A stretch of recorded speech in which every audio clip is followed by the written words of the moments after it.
Europe में एक देश का राजा था जिसके सिर पर हिंदुस्तान पर कब्जा करने की जिद सवार थी। उसने यूरोप के एक बड़े हिस्से को जीत लिया था और जैसे उसने यूरोप को जीता था वैसे ही भारत पर भी कब्जा करना चाहता था। इसके लिए उसने कई तरीके अपनाए। इजिप्ट पर हमला किया, रशिया से डील की, पर्शिया को मनाया और फिर से रशिया से दुश्मनी कर ली। अब जिस राजा की मैं बात कर रहा हूं वो राजा था फ्रांस का और उसका नाम था नेपोलियन बोनापार्ट। अगर वो कब्जा कर लेता तो आज हम ब्रिटिश हुकूमत नहीं बल्कि फ्रेंच हुकूमत का इतिहास पढ़ रहे होते।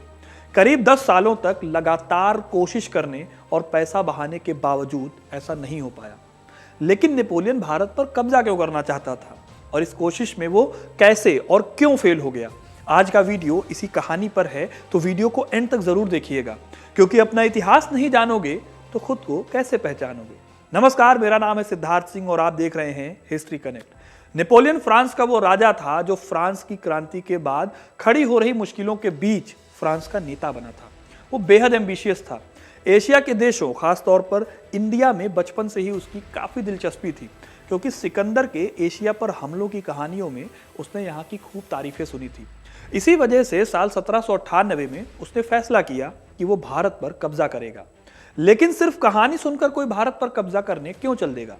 तो भारत पर कब्जा करने का उसका असली मकसद उस वक्त की ग्लोबल पॉलिटिक्स थी। 1790 के दशक में यूरोप की कई पावर्स आपस में लड़ रही थी। इसमें खास तौर पर ब्रिटेन, रशिया और फ्रांस, ये 3 देश आपस में एक दूसरे के खिलाफ लड़ाई लड़ रहे थे।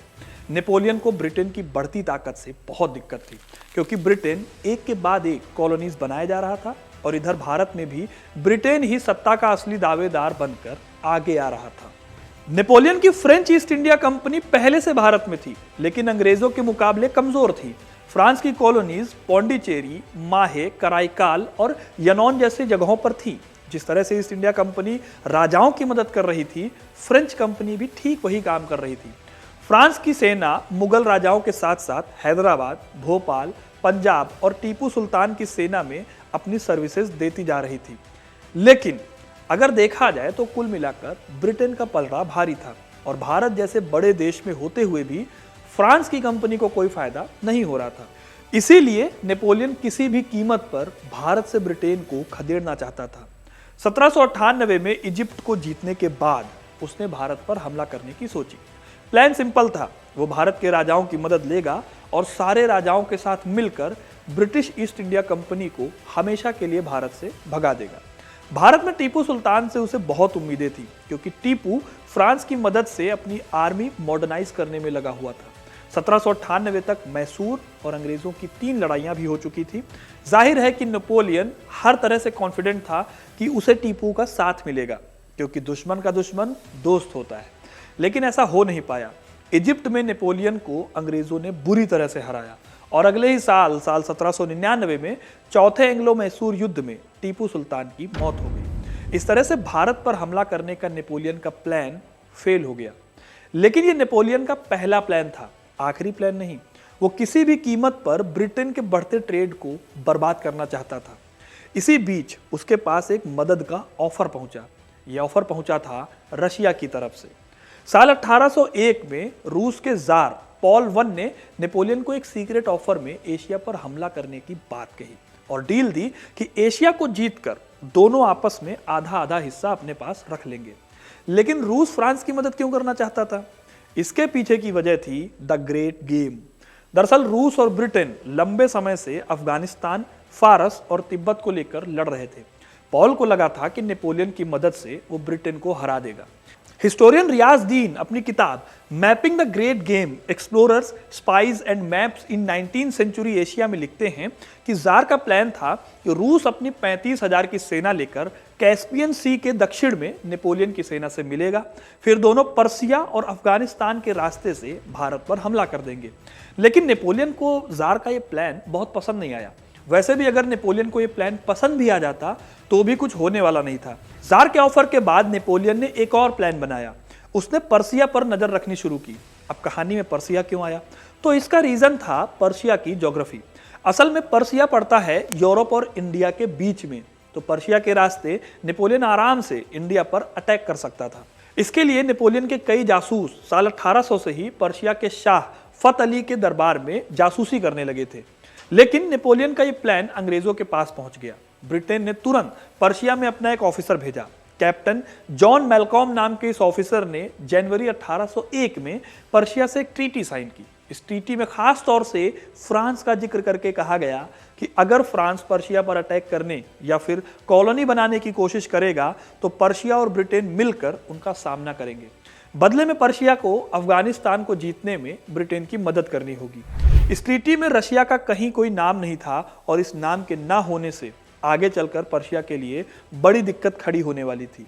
हुआ यह कि साल 1804 में नेपोलियन फ्रांस का राजा बन गया और पूरे यूरोप को डराने लगा। इधर रशिया ने मौका देखा और पर्शिया के एरियाज पर हमले शुरू कर दिए। 1804 में ही पहले जॉर्जिया और फिर एरिवान पर हमला करके रशिया ने इन्हें अपने कब्जे में कर लिया। जब पर्शिया ने ब्रिटेन से मदद मांगी तो ब्रिटेन ने हाथ खड़े कर दिए और कहा कि ट्रीटी में तो रशिया का नाम नहीं है। अब पर्शिया मुसीबत में था और सामने एक ही देश उसकी मदद कर सकता था। कौन सा देश था वो? सही गेस किया आपने, फ्रांस से बचा था उसकी मदद करने के लिए। इसलिए एरिवान से जब लड़ाई चल रही थी तब बीच लड़ाई में शाह ने मदद के लिए नेपोलियन को चिट्ठी लिखी। नेपोलियन को तो वैसे भी पर्शिया से मदद चाहिए थी। उसने अपनी सेना की 2 टुकड़ियां भेज दी, लेकिन फिर भी पर्शिया जल्दी से तैयार नहीं हुआ। दोनों के बीच ऑफिशियल ट्रीटी साल 1807 में जाकर साइन हो पाई। इस ट्रीटी को ट्रीटी ऑफ फ्रैंकेस्टाइन कहा जाता है, जिसमें फ्रांस ने पर्शिया के बॉर्डर की सिक्योरिटी की जिम्मेदारी संभाल ली।